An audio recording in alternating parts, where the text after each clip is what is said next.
नमस्ते दोस्तों, मेरा नाम प्रवीण है। अगर आप चैनल पर पहली बार आए हैं तो चैनल को सब्सक्राइब कर लें और चैनल की प्लेलिस्ट चेक कर लें। आपके काम के बहुत सारे टॉपिक डल चुके हैं तो प्लेलिस्ट देख लें। आज हम पढ़ेंगे यूनेस्को के बारे में कि साहब यूनेस्को कैसे बना, क्या इसका गठन हुआ, कहाँ कहाँ पे इसने योगदान दिया और कैसे कैसे ये काम करता है और किस टाइप का ये संगठन है, इसके बारे में ध्यान से पढ़ेंगे। ये बहुत सारी परीक्षाओं में पूछा जाता है और सीधा सीधा एमसीक्यू में आता है। इसके बहुत सारे पॉइंट सीधे सीधे एमसीक्यू में आते हैं, तो ध्यान दीजिएगा। इसमें सबसे पहले तो यह है कि यूनेस्को का पूरा नाम क्या है। तो यूनेस्को का पूरा नाम है United Nation Educational Scientific and Cultural Organization. अब इसकी जो स्थापना हुई थी, मतलब जो भी इसका स्थापना हुआ था वो कहाँ हुआ था, तो इसकी स्थापना है ना लंदन में हुई थी। मतलब ऑफिस इसका अलग है और सब चीज़ अलग है और फॉर्मेशन अलग हुआ था, लेकिन जो निर्णय हुआ था वो लंदन में हुआ था 16 नवंबर 1945 को। वहाँ पे एक सम्मेलन आयोजित हुआ था। उसमें 44 देशों के प्रतिनिधि, ये 4 नहीं है 44 है, सॉरी। तो उसमें 44 देशों के सरकारी प्रतिनिधि द्वारा निर्णय लिया था कि साहब हम सब मिलके यूनेस्को बनाएंगे। अब 4 नवंबर 1946 को इसका फॉर्मेशन हुआ। इसका मुख्यालय था वो पेरिस, फ्रांस में अभी हाल फिलहाल में है। फिर 1976 में साहब इसमें 2 विभाग और बनते हैं। पहला विभाग बना प्रलेखन विभाग, दूसरा बना सूचना विभाग। प्रलेखन विभाग के अंतर्गत जितने भी डॉक्यूमेंट थे उनको कंप्यूटराइज्ड करने के लिए एक विभाग बनाया और उसमें सारे कंप्यूटर लगा के मतलब डॉक्यूमेंट को डिजिटल करने का काम स्टार्ट हुआ। फिर सूचना विभाग आया, तो सूचना विभाग के अंतर्गत एक और विभाग बनाया जनरल इंफॉर्मेशन प्रोग्राम। ये क्या ज़मीनी लेवल पे कार्य करता था। तो ये तो हो गया टोटल मिला के यूनेस्को कैसे बना और कैसे काम करता है। इसके बाद में हम देखें तो इसके कुछ उद्देश्य हैं। इसको स्थापित करने के कुछ तो कारण रहे ही होगा, तो वो क्या कारण है देख लेते हैं। तो इसका सबसे पहला मुख्य उद्देश्य है विश्व में शांति, सुरक्षा, शिक्षा एवं संस्कृति के क्षेत्र में जितने भी सदस्य राष्ट्र हैं उनके बीच में पारस्परिक सहयोग हो। ऐसा नहीं हो कि किसी चीज़ को लेकर मतभेद हो, आपस में सहयोग करें और शांति बनाए रखें।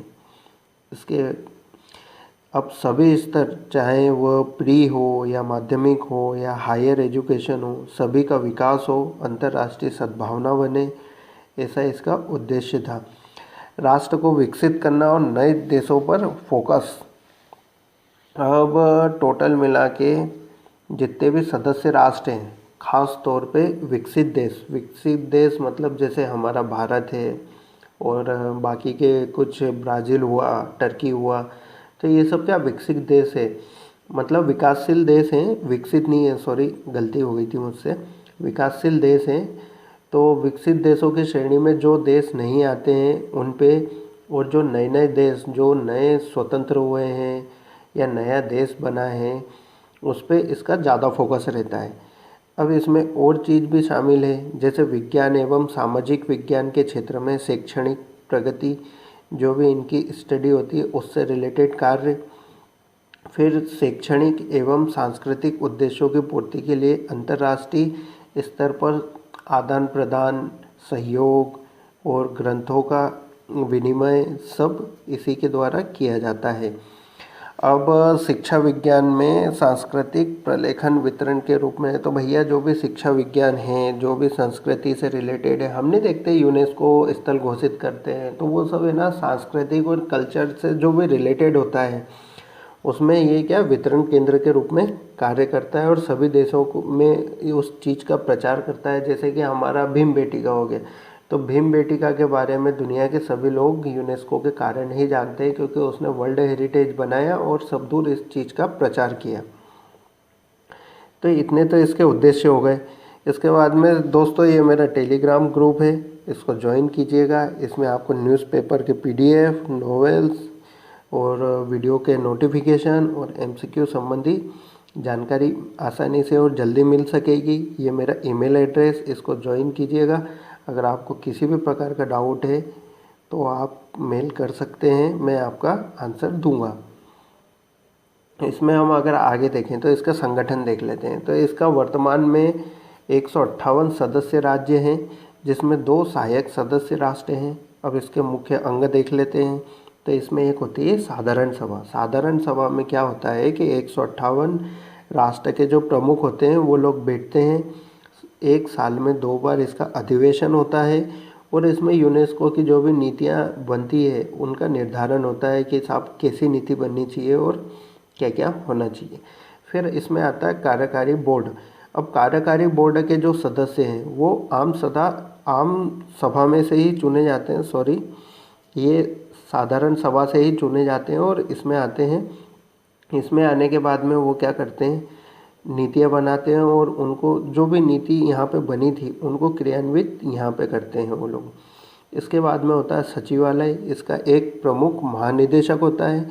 अब जो प्रमुख महानिदेशक होता है वो भी क्या होता है कि इन दोनों जो भी ये साधारण सभा और कार्यकारी बोर्ड है, इनके जो सदस्य होते हैं ये दोनों आपस में मतलब चुनाव करते हैं और वहाँ से महानिदेशक चुना जाता है, जो सबसे बड़ा होता है यूनेस्को के अंदर। तो ये तो हो गया इसका संगठन। अब हम देख लेते हैं कि इसके क्या क्या योगदान है भाई दुनिया में। अब बना दिया, सब हो गया, तो अब योगदान तो देखने ही पड़ेंगे कि इनने क्या काम करा है। तो इन्होंने पुस्तक अभिलेखागार एवं प्रलेखन सेवाएं, इसके अंतर्गत यूनेस्को ने एक मैनिफेस्टो जारी किया था पब्लिक लाइब्रेरीज कर के नाम से, और 1972 में इसको संशोधित करके वापस से जारी किया।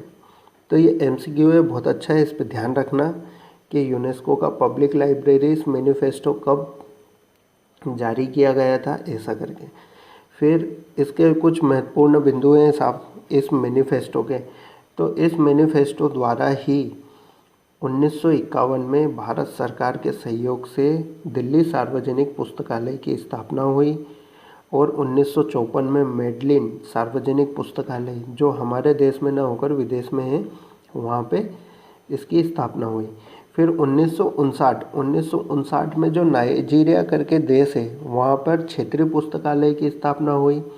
फिर लैटिन अमेरिका, एक होता है उत्तरी अमेरिका, एक होता है दक्षिणी अमेरिका। तो जो दक्षिणी अमेरिका होता है वहाँ के अधिकतर देशों को लैटिन अमेरिका कॉन्टिनेंट माना जाता है और वहाँ के देशों को लैटिन कंट्रीज बोला जाता है। तो वहाँ जो लैटिन अमेरिका के जितने भी यूनिवर्सिटीज़ थी उनके विकास को लेके एक वहाँ पे सेमिनार हुआ था, संगोष्ठी हुई थी। उसके अंदर जो भी निर्णय हुए उससे है ना आज भी हमारी यूनिवर्सिटीज़ का विकास हो रहा है और उन्हीं पॉइंटों के तहत मतलब यूनिवर्सिटी का विकास हो रहा है। तो संगोष्ठी भी बहुत काम की होती है दोस्तों। इसके बाद में थाईलैंड और ट्यूनीशिया में जो वहाँ के राष्ट्रीय पुस्तकालय हैं वहाँ पे इसने कंप्यूटर की सहायता दी थी। अब डॉक्यूमेंटेशन मतलब प्रलेखन और अनुसंधान के लिए आइसोरीड सूचना पद्धति है, ये एक प्रकार की नई पद्धति डेवलप की है FID के सहयोग से। तो ये भी यूनेस्को द्वारा ही हुआ है।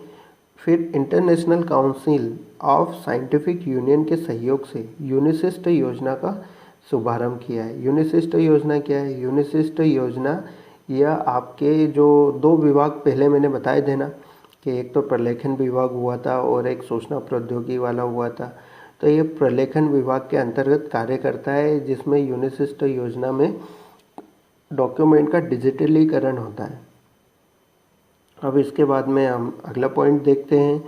तो ग्रंथ उत्पादन में सहयोग, तो ये ग्रंथ उत्पादन में कैसे सहयोग करता है? तो हम देखते हैं बहुत बार हमारे पास में लोकल लैंग्वेज में कोई ग्रंथ नहीं होता है, बहुत सारे विदेशी भाषाओं में ग्रंथ होते हैं। तो इन्होंने मांग करी कि साहब एक नेशनल बुक डेवलपमेंट काउंसिलिंग इन्होंने मांग करी कि एक नेशनल बुक डेवलपमेंट काउंसिल होनी चाहिए, जिससे है ना स्थानीय भाषाओं में ग्रंथों की पूर्ति हो सके। 1972 में अंतर्राष्ट्रीय पुस्तक वर्ष मनाया गया है। ग्रंथों से संबंधित 10 सूत्री चार्टर इन्होंने लॉन्च किया। इस चार्टर में बहुत सारे ऐसे नियम थे कि जैसे पुस्तकें सभी के लिए होना चाहिए और ग्रंथ सभी को उपलब्ध हो, सभी को पढ़ने का अधिकार हो। ऐसे 10 सूत्री चार्टर इनने तैयार किए थे। इसके बाद में व्यावसायिक प्रशिक्षण गतिविधि, तो क्षेत्रीय प्रशिक्षण एवं पुस्तकालय विज्ञान के अध्ययन के लिए इन्होंने बहुत सारे कंट्रीज़ में केंद्र स्थापित किए हैं। पुस्तकालय विज्ञान के अध्यापक हेतु जो भी टीचर्स होते हैं पुस्तकालय विज्ञान के, उनके लिए एक पाठ्यक्रम जो इन्होंने बनाया, पूरा सिलेबस वो इन्हीं के अकॉर्डिंग बनाया गया है। फिर उच्च शिक्षा में अध्ययन के लिए जितने भी स्टूडेंट होते हैं, बहुत सारे स्टूडेंटों को ये स्कॉलरशिप प्रोवाइड करते हैं। तो दोस्तों अब इनके कुछ आते हैं प्रकाशन। तो इनके जो प्रकाशन मोस्टली इंग्लिश लैंग्वेज में होते हैं। तो इनके ये इतने सारे प्रकाशन हैं, आप देख लेना, नेट पे सर्च कर लेना। बाकी मैं एक बार इनके नाम बता देता हूँ। जैसे कॉपीराइट बुलेटिन है त्रैमासिक, तो ये हर 3 महीने में जो भी विश्व में कॉपीराइट होते हैं उनका उल्लेख करते हैं इसके अंदर। फिर इंडेक्स ट्रांसलेशन नियम होते हैं, तो जो इंडेक्स होते हैं उसके जो भी ट्रांसलेशन होते हैं उनका, जो भी हमारी लाइब्रेरीज में भी इंडेक्स होते हैं, तो उनका जो भी ट्रांसलेशन होता है उनसे संबंधित नियम बनते हैं, उसकी पत्रिका भी ये जारी करते हैं। UNESCO journal of information science, ये पत्रिका भी जारी की जाती है। लाइब्रेरियनशिप एंड आर्काइव एडमिनिस्ट्रेशन, ये पत्रिका भी जारी होती है।